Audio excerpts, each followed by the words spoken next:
Ok, ok, entonces vamos a empezar la sesión de preguntas y respuestas. Pueden, eh, estoy abierta a cualquiera de sus preguntas.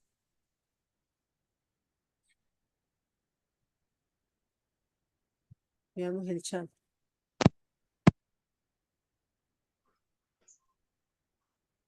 Ok, aquí veo una pregunta que dice, ¿qué opina de la angiología y las constelaciones familiares? Una amiga practica eso.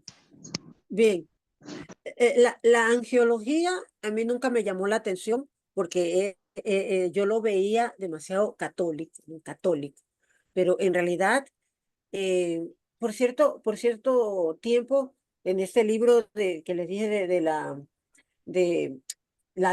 metafísica cristiana, te presentan diversos ángeles, ¿no? Está el ángel Uriel, ángel Metatrón, ni sé qué, no me acuerdo de los nombres, pero en la Biblia solamente se nos han revelado 3 nombres de los ángeles. Solamente conocemos al ángel Gabriel, al ángel Rafael y al ángel Miguel. El resto, no lo sé. Patrón. Recordemos que los demonios también son ángeles. Así que cuidado con qué tipo de ángeles nos estamos metiendo. Son ángeles caídos. Lo que es constelaciones familiares es básicamente una sesión de espiritismo. Lo que se busca en eso es supuestamente resolver los problemas ancestrales que han tenido tal vez mis abuelos, cosas así, por decir que en mi familia hay un problema. Voy a poner un ejemplo hipotético que no es el caso, pero por decir que en mi familia ha habido un problema de alcoholismo porque mi tatarabuelo era alcohólico y luego mi bisabuelo era alcohólico, mi abuelo y mi papá. Entonces, el que está con vida es mi papá y para quitarle el alcoholismo a él, yo tengo que irme al origen del problema y comunicarme con mi tatarabuelo para saber por qué es que él toma y se hacen formas así muy bonitas, ¿no? Ahí siempre se utiliza qué incienso, qué música así relajante y todo eso, se toman de las manos en un círculo y ahí hacen esas invocaciones. Obviamente no es el que se está presentando, no es el bisabuelo ni el tatarabuelo, se está presentando un demonio y allí hacen, se crea un efecto placebo, se crea una especie de resultado positivo temporal, siempre es temporal, el demonio nunca da nada, nada bueno, nada que se sustente en el tiempo, y es para simplemente meterse, infiltrarse allí en esa persona y continuar molestándole por otro lado. Y luego la persona no sabe, ¿no? Al principio piensa, bueno, me fue muy bien, y va y comienza lo recomienda a otra.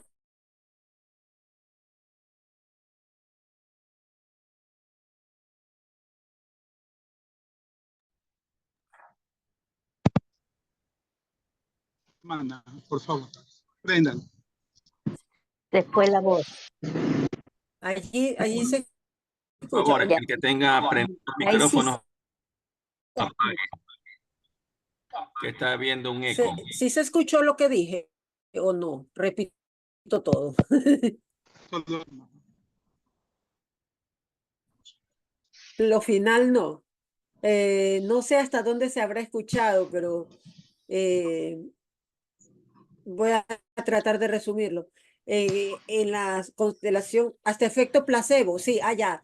Entonces, con el efecto placebo, que es como un efecto temporal positivo, solo por la sugestión que hubo en ese momento, porque todo está allí maquinado para que la persona se sienta bien, se sienta bonito y sienta que eso, además, aparte de que pagó su buen dinero, porque en la nueva era nada es gratis, es esa parte psicológica que dice, si yo pagué $200 por esto, tiene que funcionarme. Entonces, aparentemente funciona y eso es una tetra del demonio para hacer que la persona lo recomiende a otras personas. No puede ser que eso no funcione en lo absoluto porque la persona se va a dar cuenta de inmediato que fue un engaño. Entonces, por eso es que le concede el demonio, si ver un poquito más de lo que nosotros vemos, pero no es Dios, quien es el que lo ve todo. Entonces el demonio, con esa muy astuto, muy inteligente, y uno como es tonto, cuando está en la nueva era, uno se pone a dialogar con esos demonios, uno les deja entrada a la vida de uno. Luego ella es cuando se ven esos casos de divorcio, de depresión, de no poder dormir o de peleas, de ese tipo de cosas. Eso siempre pasa. Y eso lo puedo decir a ciencia cierta porque yo he tenido todos estos clientes que hicieron constelaciones familiares y luego quieren hacer Feng Shui, y luego quieren hacer yoga, y luego quieren leerse las cartas. Es decir, quieren apagar un incendio con gasolina. A ver, dice otra pregunta. Una amiga igual practica la astrología con códigos diciendo que por medio de los cálculos nos puede dar cosas del futuro o mejorar la vida de una persona. Y me comenta que dice que son herramientas que nos dio Dios para mejorar nuestras vidas. No, todo lo contrario.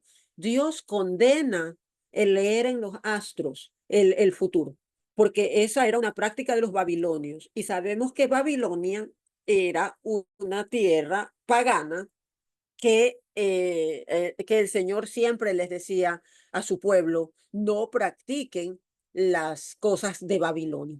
Así que no es verdad que Dios nos dio estas herramientas. Claro, Dios creó las estrellas, Dios creó los astros, y esa es la mentira que dice Satanás.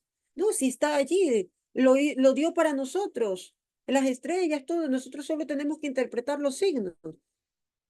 El Señor condena todo tipo de adivinación, sea el medio que se use, así sea un péndulo, así sea un horóscopo, así sea, qué sé yo, la fecha de nacimiento, el anagrama, la numerología, cualquier cosa que sea para saber el futuro. Eso es adivinación, eso es una abominación, porque estamos atentando contra el primer mandamiento, contra el más importante.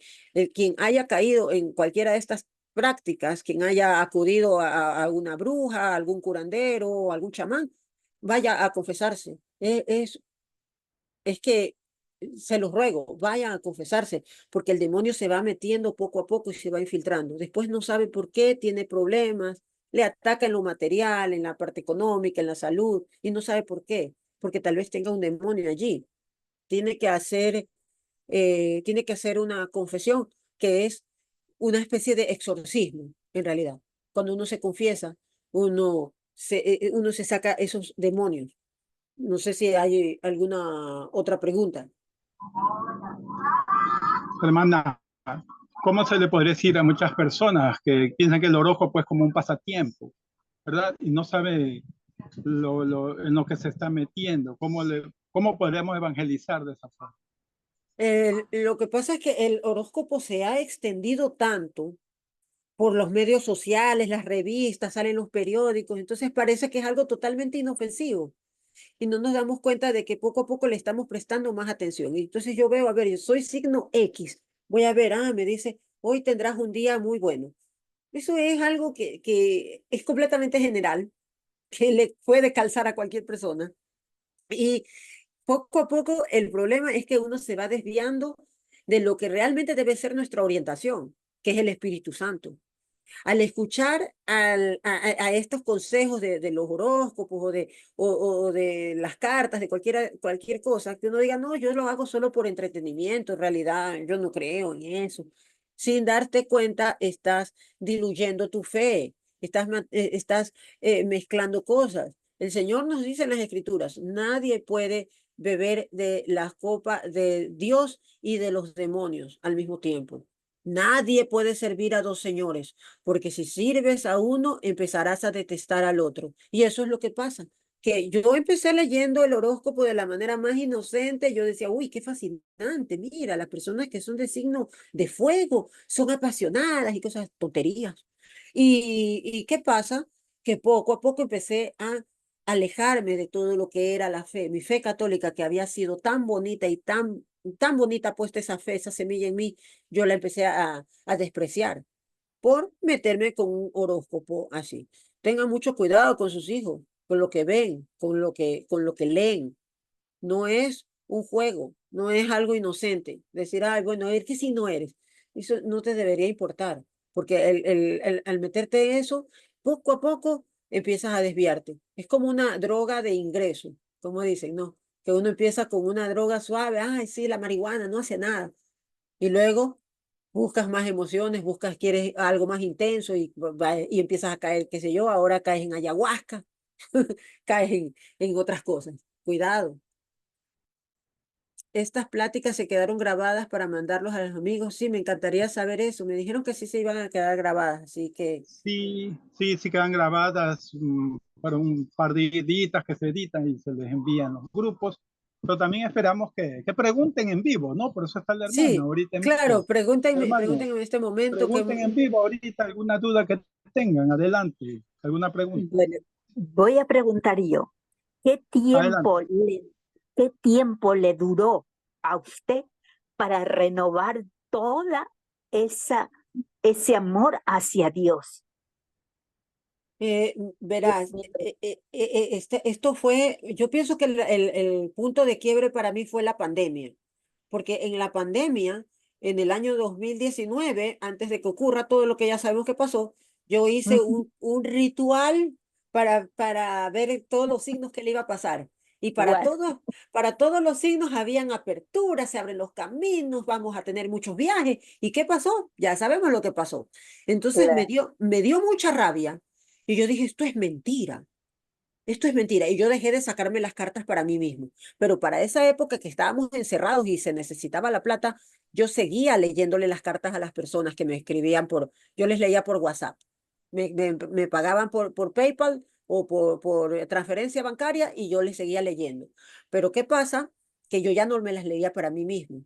Y el Señor me tuvo tanta paciencia. Él allí fue que empieza a ponerme cosas y cosas, ¿no? Empecé a la vez que yo estaba leyendo las cartas, volví a las escrituras y allí me encuentro que decías, estén atentos a las señales. Entonces yo en ese momento, que no estaba en la iglesia y sabemos que las escrituras se las interpreta por medio del magisterio, claro. pero las escrituras son palabra de Dios.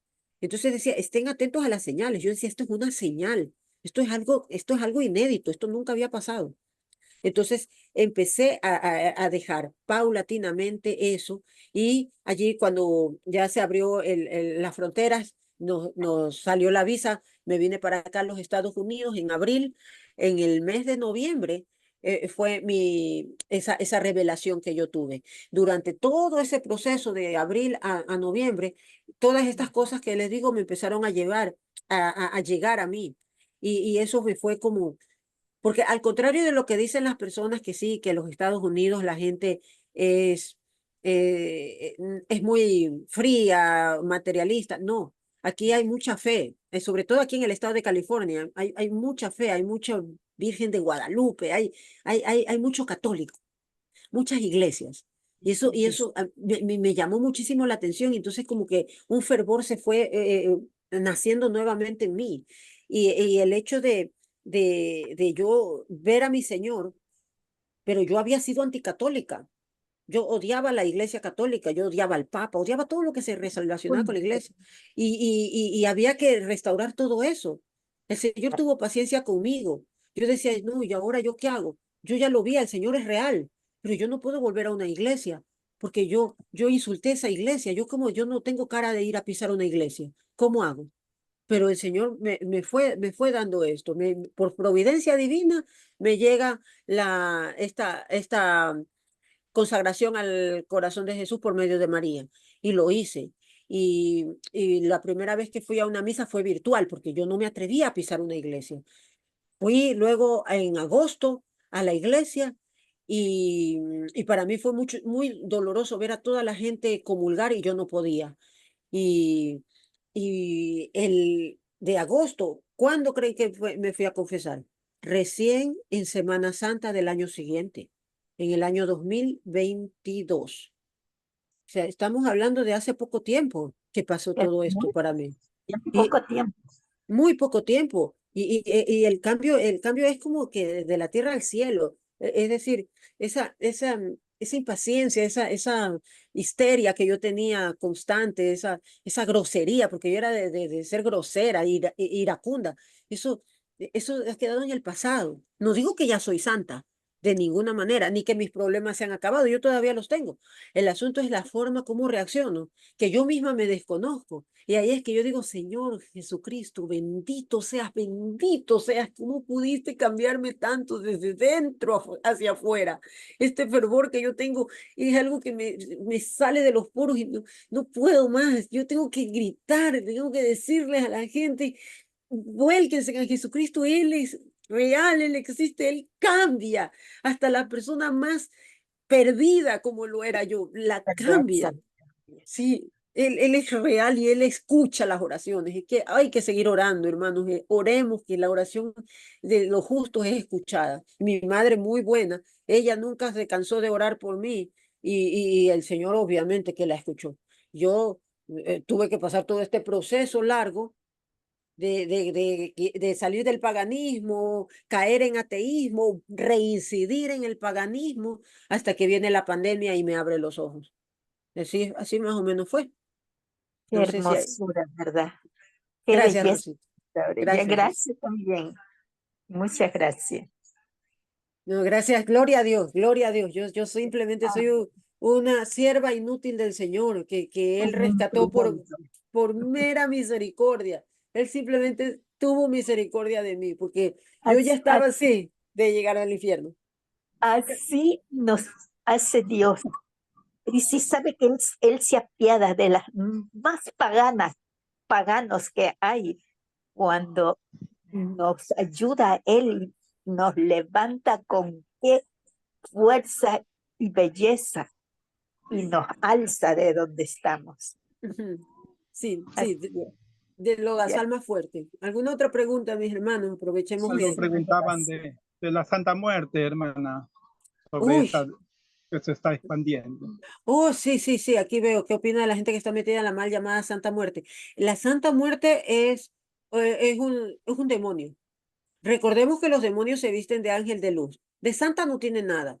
La otra cosa es decir que nosotros pedimos una santa muerte, o sea, que tengamos una muerte santa. Por eso siempre nosotros en el Ave María terminamos diciendo, ruéganos por nosotros los pecadores ahora y en la hora de nuestra muerte. Amén. Nosotros pedimos que tengamos una santa muerte, que se refiere a morir en un estado de gracia para poder salvarnos, aunque sea llegar al purgatorio. Eso es lo que nosotros entendemos como una santa muerte. Pero esa malentendida santa muerte es un ídolo que se ha creado especialmente para las personas que andan en malos pasos y que saben que en cualquier momento pueden morir. Entonces ellos lo que quieren es salirse con la suya. Por lo general, quienes hasta se tatúan esa imagen, lo que están es consagrando su cuerpo a ese demonio. Hay que tener muchísimo cuidado. Y si conocemos a alguien que está haciendo eso, que tal vez para que le vaya bien en los negocios, le suelen poner monedas o billetes. También hay otro que se llama el sanguchito, que es como una imagen de un ídolo. Le ponen un cigarrillo y le ponen billetes. Todas esas cosas es lo mismo, pero con diferentes disfraces. Pero es lo mismo, son ídolos del demonio para hacer que las personas se alejen de Dios. ¿Y qué podemos hacer para acercarlos a Dios? Podemos orar por ellos. Si podemos conseguir llevarlos al Santísimo Sacramento, hagámoslo, porque mi mamá me llevó. Mi mamá, cuando yo estaba así, lo más endemoniada, un día mi mamá me convence y me hace ir al Santísimo. Yo ya no quería ir a misa, pero mi mamá me convence de ir al Santísimo porque me decía, no, allí no hay sermón, te puedes quedar el tiempo que tú quieras. Y nos quedamos todo el tiempo que ella quiso, porque el Señor Jesucristo que está presente, realmente está presente, ahí es Él, es muy poderoso. Y Él logró allí, no sé, infundirme muchas gracias que yo las estaba resistiendo en ese momento. Porque la gracia no es irresistible, uno puede resistir a la gracia, pero mi madre siguió orando y el Señor estaba compadecido de mí. Él ya me había visto allí en la presencia, en su presencia cuando fui al Santísimo. Así que podemos hacer eso, podemos llevarlos a que visiten el Santísimo si es que están dispuestos, si los podemos convencer, porque es muy poderosa la fuerza de nuestro Señor para esas conversiones tan importantes y tan difíciles, porque yo era súper terca. Y eso que les estoy diciendo, esto pasó ¿qué te puedo decir? Como que antes de tener a mi hija, estoy hablándote del año, finales de los 90 por ahí, mi madre me alcanza a llevar allí. Y yo, gracias al cielo, gracias Señor Jesucristo, bendito, gracias por mi madre. Me convence mi mamá que yo consagre a mi hija dentro de mi barriga. Y mi bebé fue consagrada mientras estaba en la barriga. Yo consagré mi barriga a la Virgen Santísima. De modo que mi hija le pertenece a la Virgen, porque yo después, cuando ella nació, yo prácticamente la iba a consagrar al demonio porque yo le hacía todas estas cosas de meditación, que los chakras, todas esas cosas se escuchan. Así. ¿Cómo era Jesús cuando lo vio? Era así, era así. Así era mi Señor. Tal cual. El Señor ¿Alguna estaba allí. pregunta, alguna otra pregunta de los hermanos? ¿Alguna otra pregunta? Antes de que se nos acabe el tiempo. Buenas noches, hermana. ¿Qué es lo que a Buenas usted noches. más le ha servido que pueda hacer de aporte para los padres de familia para prevenir este tipo de prácticas con los hijos, ¿no? A veces los mismos padres somos los noveleros de estar en esto, ¿no? Entonces se puede volver en una costumbre, pero aparte de la oración, que es lo principal, y de los sacramentos, ¿qué más recomendaría usted? ¿Qué le sirvió a usted realmente para poder pasar de un nivel al otro, ¿no? Bueno, pienso que fue justamente eso lo que dije, ¿no? Cuando mi mamá me lleva a la exposición del Santísimo que estaba allí, para mí eso fue algo muy bueno, sentí paz en ese momento, pero yo no lo sabía explicar. Y ahora, yo ya, como comenté, tengo una hija y yo obviamente no la crié para que conozca al Señor. Mi hija hizo la primera comunión a mis espaldas. Así que mi hija tiene los sacramentos, pero ella no tiene una vida de devoción, ¿no? No va a misa, pero yo estoy orando por ella. Y ahora lo que el Señor es tan bueno y tan paciente, Él está actuando de manera increíble en ella. De modo que ella misma me dice para el Día de la Madre, mami, como regalo del Día de la Madre vamos a misa. Y yo me quedé, wow.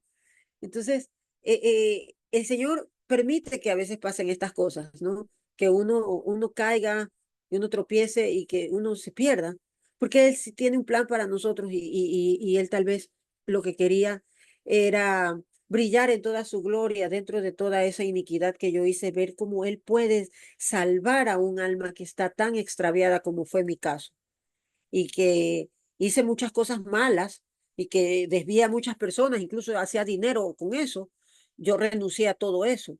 Entonces, uno como padre que ya ve que su hijo está así, uno tiene que hacer mucho ayuno, mucha penitencia, mucha renuncia a las cosas, porque a veces nosotros creemos que estamos haciendo una vida sacramental, una vida de oración y todo eso, pero nos hace falta más renuncias nosotros. Y el Señor hará su trabajo en sus tiempos, pues tenemos que tener paciencia. Podemos hacer las letanías de la paciencia, encomendar a nuestros hijos a Santa Mónica, que es muy eficaz. Recordemos cuántos años ella oró para que su hijo Agustín llegue a los altares, porque ella lo llevó a los altares prácticamente con su oración. Es maravilloso. Y de esas formas es que nosotros podemos hacer. A veces nos toca sufrir, verlos que se pierden, no verlos que están en prácticas que son anticristianas y que les hace daño, porque obviamente el pecado nos lesiona física y espiritualmente, emocionalmente nos lesiona. Y uno como padre, uno sufre de ver eso, pero el Señor es misericordioso. Él nos salva, pero nosotros tenemos que también poner de nuestra parte con esas renuncias, con esos ayunos, esas penitencias que hacemos dedicados a, a la conversión de nuestros hijos o nuestros familiares. Aquí dice, ¿qué hacer si hay una persona poseída?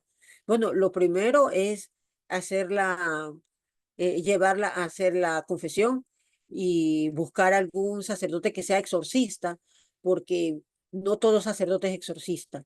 y un sacerdote exorcista es el que puede determinar que si la persona está poseída. Como yo dije, por gracia de Dios, yo no quedé poseída. Yo sentía las voces que me hablaban, así, por ejemplo, cuando alguien me hablaba cosas, en mi mente se escuchaba que decía, no me importa, no me importa, no me importa. No me dejaba escuchar lo que la otra persona me hablaba para mí. Cuando me hablaba de algo de su vida, de algo que le estaba pasando, un problema. Y yo decía, ¿pero por qué? Yo hasta me hacía así, físicamente, ¿qué pasa? Y era el demonio. Yo, gracias, Señor Jesucristo, ya no escucho esas voces. ¿Por qué? Porque he ido purificándome por medio de la confesión. El Padre me dijo, si hay pecados que tal vez tú te has olvidado, que hiciste en el pasado y lo recuerdas, tráelo a la confesión. Porque yo le dije, Padre, yo tengo 30 años sin confesarme. 20 en realidad, 20. Entonces me dijo, no hay problema. La última confesión que hice obviamente fue completamente mala, porque yo, el padre, cuando me fui a confesar, el padre me dijo, has caído en pecado de fornicación. Y yo dije, con razón que no quiero venir a esto. Mira cómo me dice este cura, ¿qué le pasa? Y obvio, eso no es una buena confesión, eso no hubo ningún propósito de enmienda. Así que sí, yo recordaba todos esos pecados y el padre me dijo, no hay problema, tráelos a confesión. Entonces yo cuando recuerdo algo que tal vez sea un lastre, tal vez sea, ay, con razón, esto yo no lo he confesado y lo he ido confesando. Y así poco a poco he ido sanando y hasta que ya esas voces se han acallado totalmente. Eso sí, no quiero decir que yo ya estoy santificada. Eso es lo que quiero que quede bien claro que el proceso de conversión es un proceso, no es un momento, es un proceso que dura toda la vida, hasta la muerte. Por eso, de aquí en adelante, hasta el último suspiro de vida, yo tengo que dedicarme a perseverar, a encomendarme siempre al Espíritu Santo, que es el que me va a dar esos dones, esa fortaleza para yo poder seguir adelante, perseverar en su camino. Pues si no, muy fácilmente yo, aunque parezca que ya he estado convertida y que yo ya no vuelvo a caer en esos pecados, puedo caer en otro. Porque como dice San Felipe de Neri, Señor Jesús, no me sueltes la mano, porque si me sueltas, soy capaz de traicionarte peor que Judas. Y esas palabras me las aplico a mí mismo. Y yo le digo a mi Señor y a mi Señora Santa María, no me suelten, por favor, agárrame la mano durísimo. Yo, como un niño, me aferro porque yo puedo, por una curiosidad de niño, salir corriendo y me puede pisar un camión, me puede morder un perro. Es lo mismo. Tenemos que pedirle a nuestro Señor que no nos suelte la mano porque en este proceso de conversión no significa que ya estamos, ya está, ya gané, triunfé, porque el demonio perdió una gran aliada en mí y me va a querer atacar.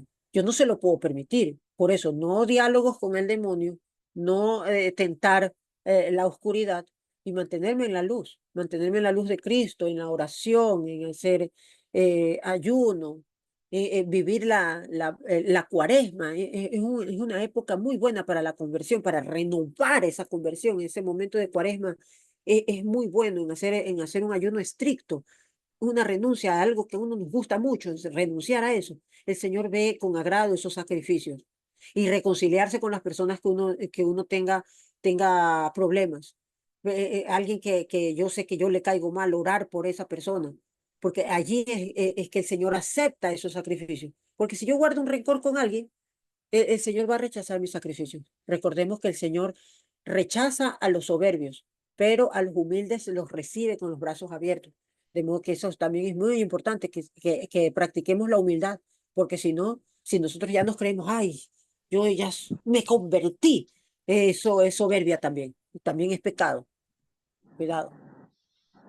Si hay alguna otra preguntita. Hermana, estas puertas que van quedando abiertas, como usted nos decía, que el horóscopo, que la huilla, va haciendo un proceso que se va llegando ya a extremos, como practicar la brujería. Entonces hay que irla cerrando de a poco, o No de a como mucho. Dios también tiene la misericordia, ¿no? Sí, Entonces, creo que no es algo fácil. A usted le no es. costó Sí, años. sí, claro, porque había estado contaminada desde mucho tiempo y yo recaía, yo como les dije, yo recaía, Claro. yo caí en ateísmo, pues volví, recaí nuevamente en las cartas y todo, y así con todo, pues cobrando a la gente, o sea, aún peor, porque el dinero es lo único que puede ofrecer el demonio. Y, y lo que se hace es que se sella todas esas puertas, todas esas grietas que quedan en el corazón por donde el demonio se mete, como un humo negro, uno la cierra con la sangre preciosa de Cristo. Por eso es tan importante consagrarse al corazón de Jesús, que yo estoy consagrada al corazón de Jesús, porque esa sangre preciosa tiene poder de sanación y de poder sellar todas esas grietas que quedan allí por las cuales el demonio se puede volver a meter. Así el demonio ya no se acerca a mí. Si yo estoy sellada con la sangre de Cristo y todo lo que haga, todo lo que diga, todo lo que yo ofrezca, tiene que ser entregado a la sangre de Cristo. Pues la coronilla de la Divina Misericordia también es muy buena porque me ayuda a sumergirse en esa misericordia para yo poder perdonar, porque el demonio busca que uno caiga en la soberbia, el rencor, pues esa es la puerta de entrada para volver a pecar. El pecado, al demonio no le importa qué tipo de pecado sea. Es decir, bueno, ya, yo ya no hago brujería, yo ya no soy promiscua, pero póngase que ahora peque de orgullosa y de que yo me crea mucho porque yo comulgo, póngase eso, que yo diga, ay, me envanezco porque yo comulgo de rodillas y en la boca y me pongo una mantita y soy mejor que tú. Eso tampoco está bien. Eso cree que al Señor le agrada. Que yo me diga eso. No.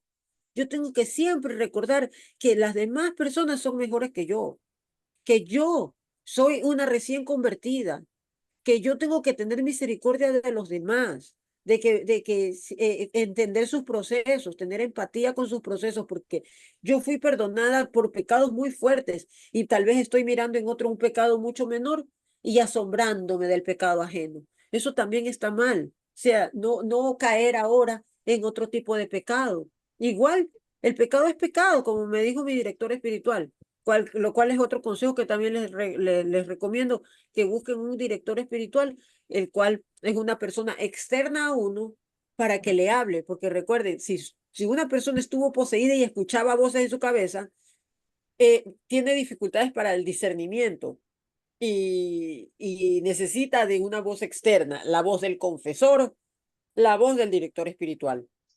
Así, uno poco a poco empieza a afinarse, a salirse de esa voz del demonio y a escuchar la suave voz del Espíritu Santo. Porque el Espíritu Santo es sutil, el demonio es más fuerte, es más así como que tosco e imitador, pero así, él hace la mímica del Señor. Él se disfraza hasta de piedad. Lo que no se puede disfrazar es de obediencia, ¿no? Por eso nosotros si somos obedientes al magisterio, a la iglesia, a lo que nos dice nuestro confesor, así estamos en la vida correcta de no escuchar nuevamente esas voces del demonio. ¿Alguna otra pregunta? Hermana, se nos acaba el tiempo, le queremos Buenas agradecer noches. por estar con nosotros. Buenas. A ver, Buenas. adelante, una pregunta rápida, ¿sí? Adelante. Sí. ¿Me escuchan? Sí, sí, escucho. Sí, soy de Panamá. Ok, buenas noches. Yo tenía Bueno, más que una pregunta, algunas observaciones rapiditas las voy a hacer. Yo pienso que nosotros como católicos a veces también no tenemos conciencia de cómo le abrimos nosotros las puertas al demonio. El simple hecho de que nosotros, por ejemplo, no nos interese ir a la hora santa, ir al Santísimo, es una herejía, porque el simple hecho de que a mí no me importe es porque no creo que realmente Jesús está allí. Si yo no voy a la misa, realmente no me interesa ir a misa. Es simplemente porque no siento esa necesidad de ir a hacer comunión con el Señor. Eso es también, es desconocer la presencia santa del Señor allí, en el altar. Eso es una herejía. Y estas son cosas que a veces caemos en muchas comodidades. Cuando la gente piensa en herejía, la gente piensa que es eso, que está allá sirviéndole, tirando barajas y todo. No, todo esto son herejías. Porque si yo desconozco, yo niego la presencia santísima del Señor en el altar, eso es una herejía. Y ya eso es abrirle las puertas al mal. Entonces, creo que más que todo es ese estado de indiferencia y de ignorancia hacia el Señor lo que nos vuelve muy susceptibles al demonio. Y yo voy a poner un ejemplo. Si a nosotros nos dicen que el jueves a las 7 de la noche va a estar el Papa Francisco en X parroquia, eso no se cabría de gente. No habría estacionamientos. Pero sin embargo, todos los jueves está el Santísimo ahí expuesto y nos vamos. O Es sea, es más triste. importante el Papa Francisco que el Señor. Entonces lo que estamos diciendo es que no creemos que el Señor está en ese altar. No creemos que el Señor está expuesto allí. Y eso es una herejía. Eso era mi aporte. Gracias. Sí, gracias, hermano. Y tiene toda la razón. Tenemos que ir a acompañar al Señor, tenemos que ir a postrarnos ante el sagrario. Ahí está el Señor. Él tiene poder, Él está allí, cuerpo, sangre, alma y divinidad, todo en plena presencia. Tenemos que acudir a acompañar al Señor. Recordemos eso. Es una obra muy buena para nosotros y el Señor nos va a recompensar. Vamos a Una adorar. pregunta, señora. Sí, Amén, hermana. Ya se nos Una- acaba el tiempo, ¿no? solo Más tenemos una 2 pregunta minutos. rápida. Una pregunta para Priscila. Rápido, rápido. Rápido. Sí, yo soy Pati. Oiga, Priscila, ¿a usted nunca le hicieron un exorcismo o algo así? No, como dije, por gracia de Dios no quedé poseída y fueron todas esas confesiones que yo hice de vida que evitaron que yo quede totalmente, o sea, que se me salga todas esas voces y esas cosas, esas vejaciones que yo recibía. Ahora, gracias al Señor, ya no las tengo. Gracias al Señor Jesucristo bendito. Ok, gracias. ¿Cómo se puede escuchar al Amén, Espíritu hermana. Santo? Con esta novena. Hagan esta novena del Espíritu Santo, por favor. Esta novena es muy buena. Así se escucha. Novena del Espíritu Santo. Le agradecemos mucho, hermana. Un abrazo fuerte. Gracias por estar con Gracias, nosotros. Se un nos acaba el abrazo a tiempo. ustedes. Y le dejo con su despedida, hermana. Gracias, les agradezco muchísimo por esta invitación. Me pueden seguir, estoy en redes sociales como Priscila de la Cruz para cualquier otra pregunta, invitación, lo que ustedes necesiten, estoy a las órdenes. Y oren por mí, es lo que más necesito, oraciones. Gracias, Priscila. Un Amén, hermana. gusto Gracias haberla por conocido. acompañarnos. Bendiciones y bendiciones a todos también. Gracias. Cuídense. Gracias. Dios Buenas me los noches. bendiga. Buenas noches. Descansen.